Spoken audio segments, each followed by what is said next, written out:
ayan na. Tapos na. Luto na. Luto na. Ating relien. Ang bangus. 2 piraso yan guys. Malaki. So, happy na naman ang aking bunsong anak. Favorite niya yan guys sa mga ganyang luto. Ayan. So, let's eat. Hello guys. Another day, another vlog. So, meron ako ditong 2 pirasong bango to. So, let's go. So, itong sibuyas kamatis, ilalagay ko sa isang bowl. Ilagay natin sa isang bowl. Wait lang. Guys, ilagay natin sa bowl dito. Kasi timplahan ko. Lagyan ko ng toyo. Ay, meron pa palang hindi na. Nahiwa. Meron pa palang hindi nahiwa sibuyas. Hiwain natin. Ayan, lagay na natin dito. Lagyan natin ng... Lagyan natin ito guys. Haluin natin. I-mix natin. Lagyan natin ng toyo.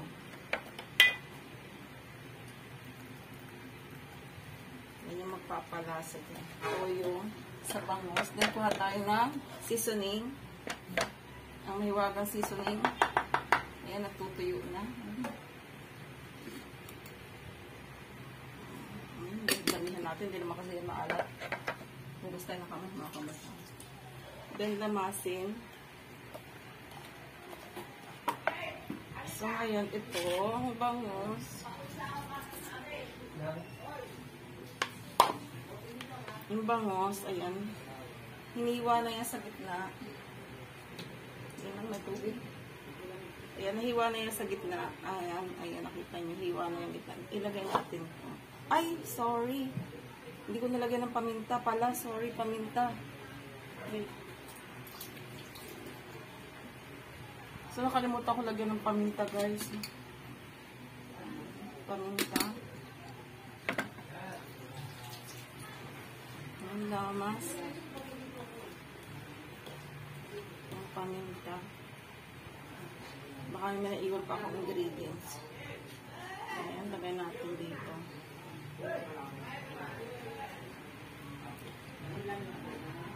Lagay natin hanggang sa ulo.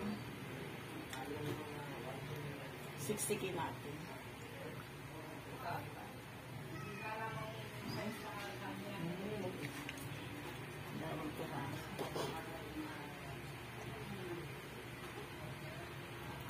Siksikin natin hanggang ulo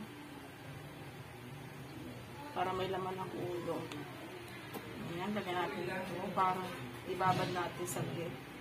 Lagyan din natin ang sarsa sa kabila. Ibabad natin sa git guys ha. Tapos yan. Ngayon tatahiin ko siya. Ngayon tatahiin natin para hindi sumabog. Tatahiin natin guys at yan. Tatahiin natin ang ating hiniwang bangus.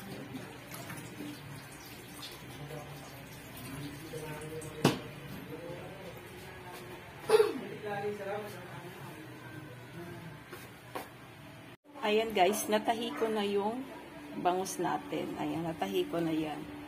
Natahi ko na yan. Tahi na yan. So, hindi na yan makakawala. Hindi na makakawala yung mga laman niya sa loob, guys. Ayan.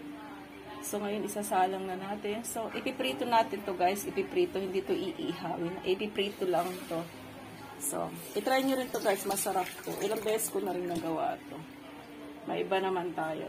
Ayan. So, let's go. Ayan, guys. Hindi ko na ipakita na isinalang ko kasi sa ng tilamsik. Grabe ang tilamsik guys ng mantika. So, ayan na. Ayan, pakita ko sa inyo. Ayan, ayan guys. Oh, nakasalang.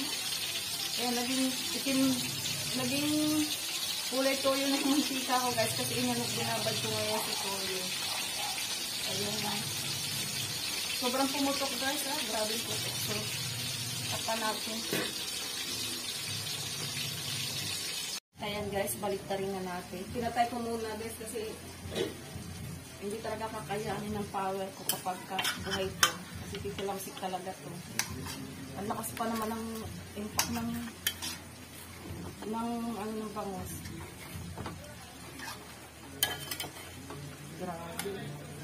Ito ginamit ko kawali kasi malaking bangus. So ngayon, kapos pa rin. Pati yung sandok ko malaki. Para kahit malayo ako abot. So, ako pa rin talaga ako. Kaya, kulay ng itim na to. Kasi may toyo kasi ito eh. Wow, grabe. Ang bango. Wow, ang bango. Rellenong bangos. Ang tawag ko dito is rellenong bangos. Oh, ayan. Oh, grabe. Ang sarap nito. Kayahan nyo to guys. Oh, isang baliktad na lang. So, luto na yan. Oh, diba? Tingnan nyo naman. So, ngayon, takpan na natin guys, ha? And then, sunod yan, luto na. Ayan guys, luto na.